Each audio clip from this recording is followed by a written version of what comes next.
Добрый день! Приветствую вас на своей кухне и на своем канале Куб Кук. И сегодня хочу начать серию передач, посвященную празднику Песах. У нас есть целый месяц с вами, чтобы снять традиционные еврейские одесские рецепты, которые мы готовим к этому празднику. Ну и, конечно же, первым делом мы приготовим фаршированную рыбу. Мои знакомые считают меня хорошим кулинаром. Я, наверное, тоже так думаю, но, чтобы вы знали всю правду, в своей жизни фаршированную рыбу полностью сама я готовила всего один раз.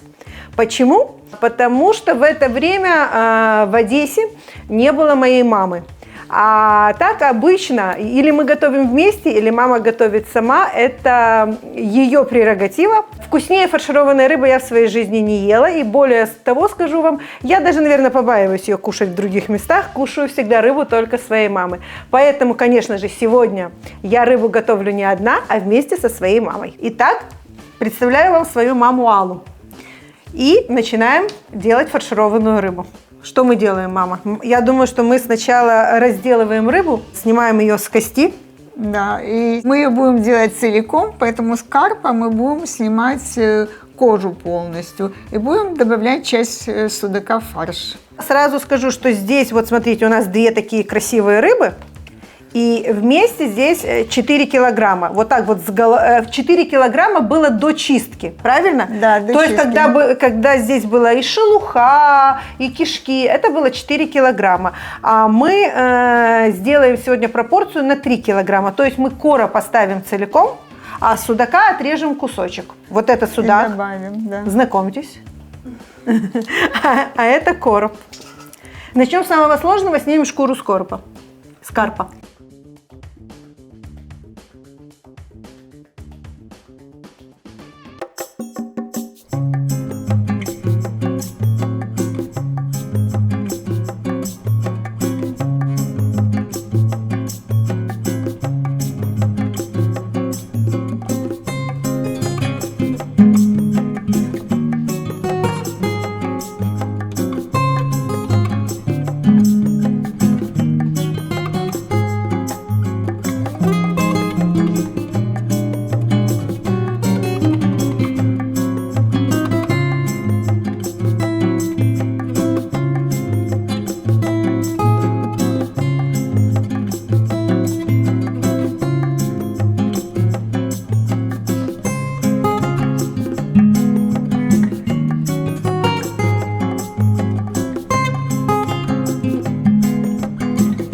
Мама так сосредоточенно смотрит.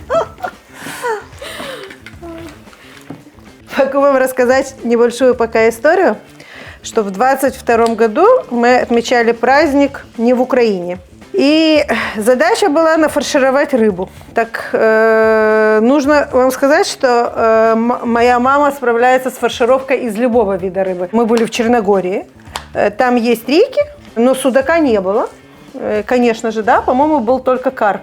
Только из одного карпа. Только из одного карпа мама делала. Поэтому, когда там говорят, нету щуки, еще чего-то. Мама, по-моему, ты когда-то даже из сибаса делала. Не, я из... А из чего?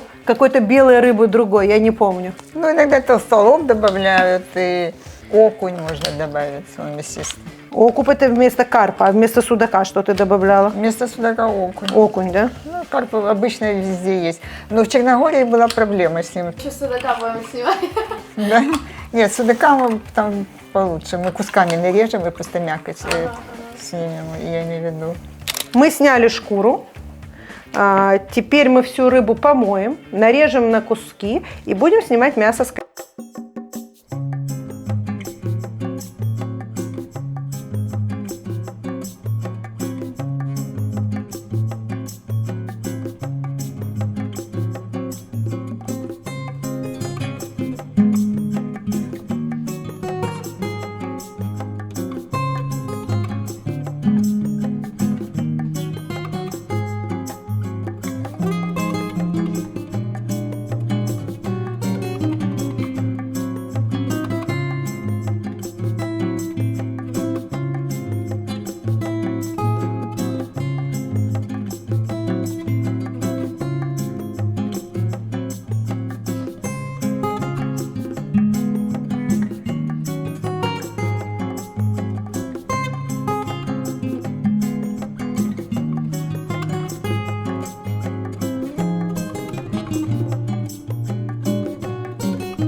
Поэтому это делаем мы для вас.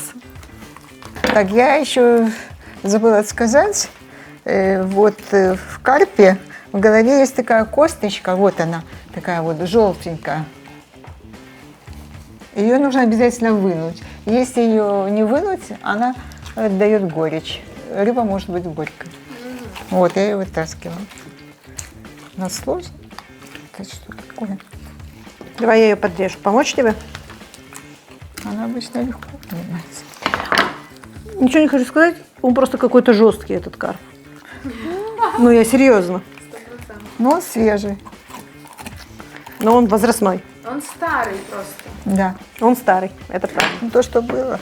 Но мясо неплохого цвета. Обычно в старой рыбе мясо очень темное. Смотрите, это с карпа мясо светлое. Поэтому я не могу сказать, что он старый. Но кости реально резались очень тяжело. Попалась такая рыба. Но сегодня с привоза. Вы говорите, папа не снимался. Папа утром был на привозе и привез рыбу для съемки. Но не снимался. Но не снимался. Но мы можем... работал. Но работал. Еще как? Ну, это помощник. Добытчик. Давай я сделаю. Давай поменяемся. Ты дочисти это. Вот а я она, попробую. видишь, Вика? Я поняла, да. Сейчас Ты я... знаешь, что там она тоже, мне кажется, в этом осталась.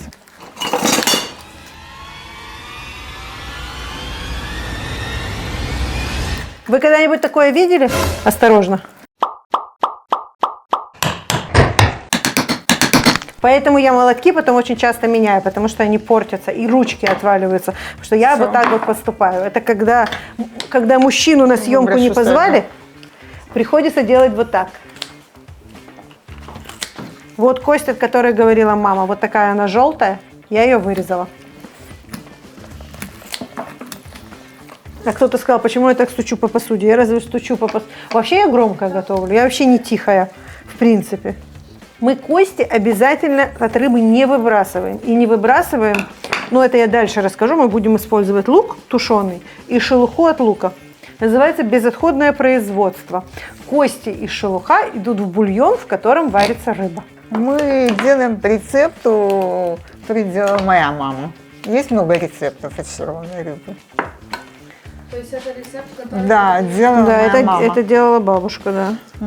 Сейчас мы убираем наши подготовленные ингредиенты и начинаем готовить следующие ингредиенты, которые идут в фарш рыбы, чтобы ее сделать. Следующим важным ингредиентом фаршированной рыбы является лук. Мама, расскажи, какое количество лука нам нужно, а я пока его почищу. И, внимание, шкурку мы не выбрасываем.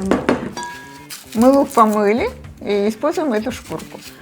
Мы купили 3 килограмма свежей рыбы. Даем 300 грамм лука на килограмм рыбы. Значит, если мы купили 3 килограмма, мы даем 900 грамм лука. Мама назвала все пропорции на рыбу, которая была с шелухой, с головой, с кишками. И то же самое лук, это был нечищенный лук. А лук вот такой, как он есть. Только в шелухе. помыли в шелухе и взвесили. То есть в готовом виде лука будет меньше. То есть 300 грамм сырого лука на килограмм сырой рыбы. Лук нарезаем не мелко, потому что мы вам сейчас покажем лук, который он получится в готовом виде. Очень важно, чтобы лук не подгорел. Да, мама? Лук тушится, не жарится. Он даже не чистого цвета. Он такой, как можно, светло-желтый. Такой бежевый. Светло-золотой. Да, даже не золотой, а светло-бежевый, прозрачный. Сейчас пожарим и покажем вам. Показываю, вот наш лук. Мы его потушили, как сказала мама. Видите, он совсем бледный. Я бы сказала, такой вообще не загоревший. Очень важно, не пережарьте лук, рыба будет внутри некрасивого цвета. Кроме того, что привкус будет такой жареный, рыба будет некрасивого цвета. Вот такой вот у нас тушеный лук. И мы его охлаждаем и перекладываем.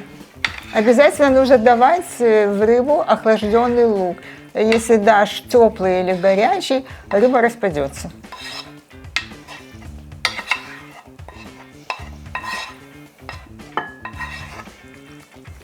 Я уже начала говорить о том, что мы готовим фаршированную рыбу к празднику Песах. Праздник Песах символизирует свободу. Свободу – исход евреев из рабства.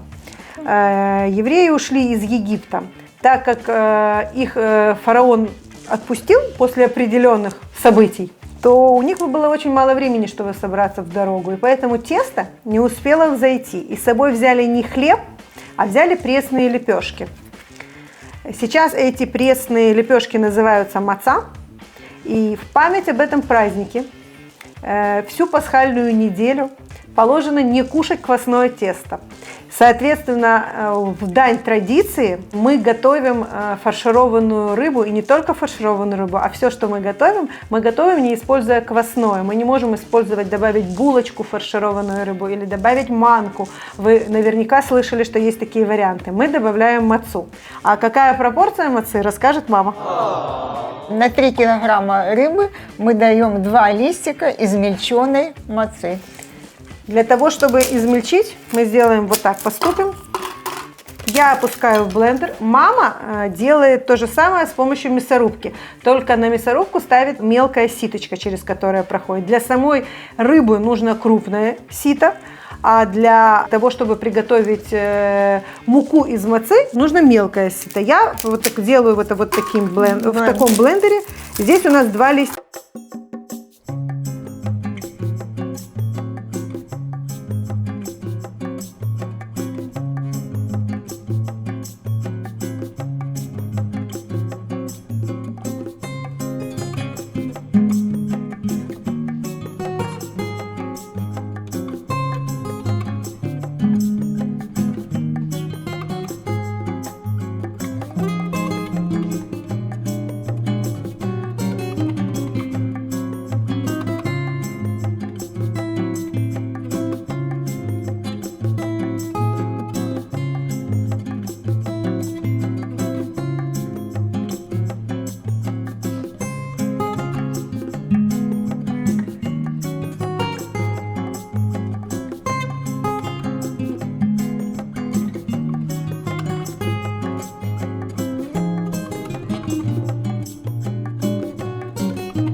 что хватит. Мама насыпала чуть меньше, чем мы сделали муки из мацы. Мы сделали из 2 листиков, мама насыпала чуть меньше. Она изначально сомневалась, нужно 2 или 1,5, поэтому на всякий случай насыпала чуть меньше. Потому что мы с вами хотим почувствовать вкус рыбы, а не вкус того, что вы будете добавлять. Мама, а если не с мацой, с чем можно добавить? Я манку даю еще. Ну, в Манку. таком же количестве. В таком же количестве. Да. Это как по объему или что? По объему. Ну, это, наверное, где-то 3-4 столовые ложки манки. С да. горкой. Такой. На 3 килограмма. На 3 килограмма где-то 3-4 столовые ложки манки. Думаю, 3 хватит, да. 3. 3-4, да. Не знаю, можно еще чуть-чуть добавить. Пусть вам не кажется странным насчет вот такого ингредиента, как маца. Маца от воды очень хорошо разбухает. Я еще буду готовить рецепты, в которых покажу вам, как это происходит. Так вот, мука от мацы очень хорошо разбухает, и поэтому вот не будет забитости рыбы, ну и так же, как во всем, куда вы добавите. Добавляем соль. Ну, естественно, фарш нужно пробовать. Могу рассказать еще такой небольшой секрет. Моя бабушка, мамина мама, брала вот такой вот маленький кусочек рыбы, жарила его до сковородки и потом пробовала, как получается. Можем так сделать. Можем так сделать, можем просто попробовать фарш. Он должен быть по вкусу посолен, должно быть вкусно. То есть, если вы не боитесь попробовать сырую рыбу, просто вам должно быть вкусно. Вкусно, да. Не пересоленный, но нормально посоленный. Пока даю пол столовой ложки соли. Вот Да. так. Да. И немножко водички мне на руку, чтобы соль растворилась. Да. А для чего ты даешь воду? Чтобы соль растворилась. И можно, и так положено, давай чуть-чуть водички. Много не надо, а чуть-чуть. Когда добавляешь немножко воды, рыба должна липнуть к руке. Тогда она нормальная по консистенции будет. Она липнет, видишь? Она не распадает.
Этот перец гораздо ароматней. Не рекомендую использовать свежемолотый. Видишь, как она липнет? Угу. Вот для этого мы водички чуть-чуть добавляем. Яйца тоже дают, но вода еще больше добавляет это, такую консистенцию. Это лайфхак прям. Да, на 3 килограмма 2 яйца, на 2 килограмма даже достаточно одно яйцо. Когда-то, мама, ты говорила, что как-то на килограмм идет одно яйцо, но да, на 3-2, потому что первый как бы не считается, но на 2 одно яйцо, правильно, Ну, как-то да. так, я знаю, на 4 я даю, на 4-5 я даю 3, может быть 4, в зависимости от того, как у меня получается консистенция. Я вижу, если не схватывается, я добавляю еще одно яйцо. А скажи мне, ну хорошо, это мы делаем как бы на пробу, просто минимум у нас уже и меньше и не получилось бы, чем 3 килограмма рыбы. А если, допустим, человек 12 собирается, ты 5 килограмм рыбы делаешь или 4?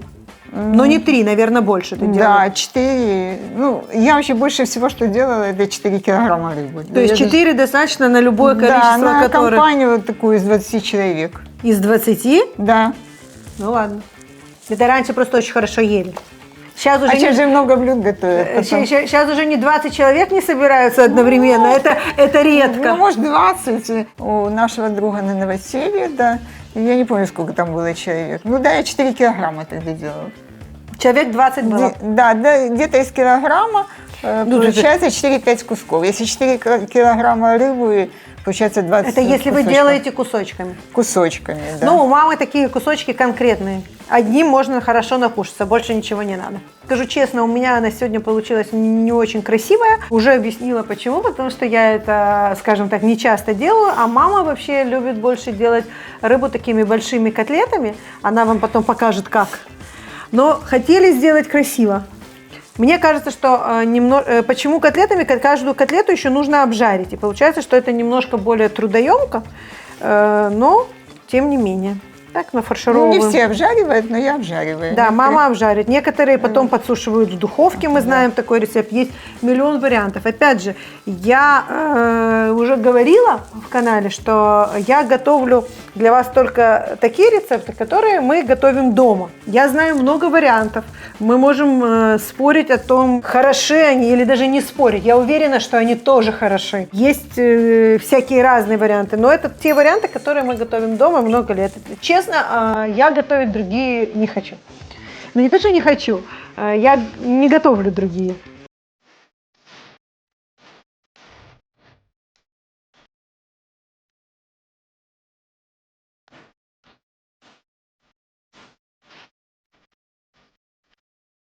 Вот это наша сырая рыба. Ну, я уверена, что с ней произойдут только хорошие вещи, пока она будет вариться, она будет еще красивее. Рыбу готовить недолго. Просто главное задействовать всю семью. Вот папу отправить на базар. Можно кого-то поставить потушить лук. И, в общем, в принципе, если... Нет, лук можно потушить заранее. Он должен быть охлажденный, поэтому удобно ему заранее. Сейчас мы делаем рыбные котлеты. Вот таким образом. Потом я немножко их делаю такими плоскими. И делаю целенькую. Целенько? Хорошо. Уже будет так. А ты шкуркой снизу выкладываешь на досточку? Да. Хорошо. Теперь делаем вторую котлету. Это просто я намочила, чтобы удобнее было сформировать. Помните, я вам рассказывала, что у меня все картофельники разного размера и кайвавы не одинаковые. Так вот, у мамы все идеально всегда одинаковое.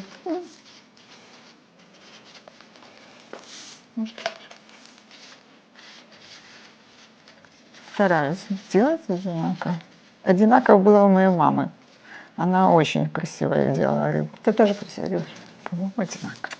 Вот 4 котлеты с оставшихся фарша, я так думаю. Перейдем к плите и покажем, как мы ставим нашу рыбу вариться и обжариваем котлеты. Прежде чем варить рыбу, мы тушим одну луковицу. Мы вот в этой кастрюле мы будем варить нашу рыбу. Поэтому сначала, в чем бы вы ни варили, даже если вы не делаете рыбу целиком, а делаете ее кусочками, в той кастрюле, где вы ее будете варить, сначала надо протушить немного лука. Именно в этой емкости, где вы варите. То есть это не тот случай, когда можно лук потушить отдельно и положить. Именно хорошо, чтобы вот этот вкус лука протушенного попал в рыбу. Поэтому, чтобы он сохранился, нужно это сделать в емкости, в которой вы будете варить рыбу. Параллельно с тем, что мы тушим лук В кастрюле, где будет вариться рыба, мы еще обжариваем котлеты. То есть, если вы не делаете рыбу целиком, а делаете только котлеты, все котлеты нужно обжарить. Вот сейчас мама покажет, как это сделать.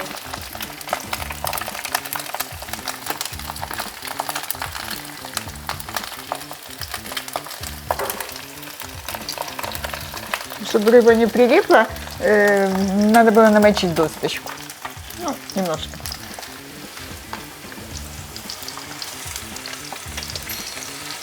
В кастрюлю, в которой варится рыба, дальше выкладываем кости, которые, как вы помните, мы с вами не выбросили.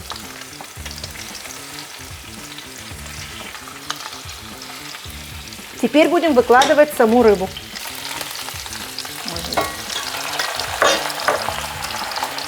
Также кладем голову и хвостик.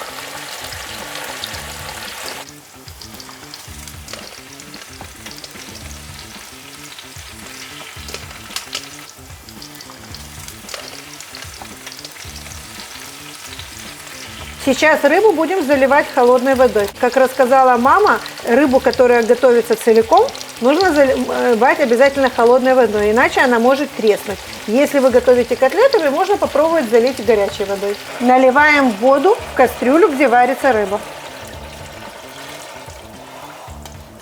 Также в рыбу добавляем шелуху от лука.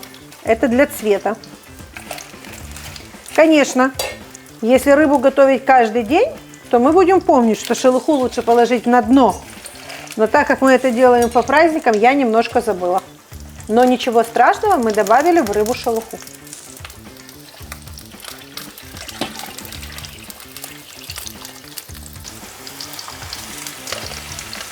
Вода должна покрыть рыбу. И когда закипит вода, мы добавим туда котлеты, которые обжарили. Если вы делаете только котлетами, то просто заливайте сразу горячей водой. Вода закипела, добавляем рыбу, которую мы сделали кусочками.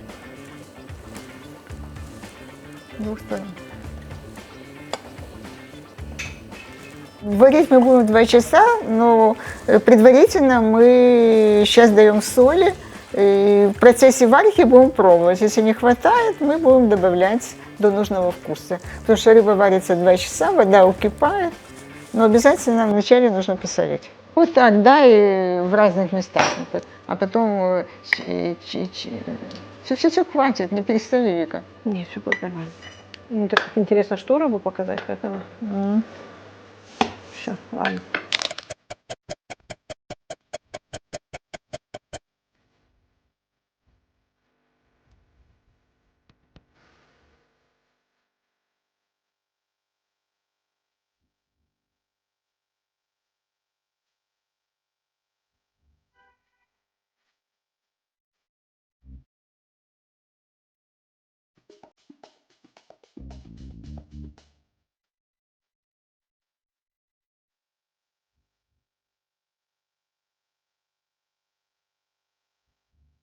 Так выглядит наша рыба после 2 часов варки. Но, к сожалению, я не смогу показать вам, как я ее подаю на стол. Но обязательно будет видео, которое подытожит все, что мы готовили к празднику. И там будут все эти блюда. И покажу вам, как я ее подаю. Потому что рыба еще горячая, поэтому, к сожалению, не смогу сейчас ее украсить. Она должна остыть. Лучше это делать на следующий день.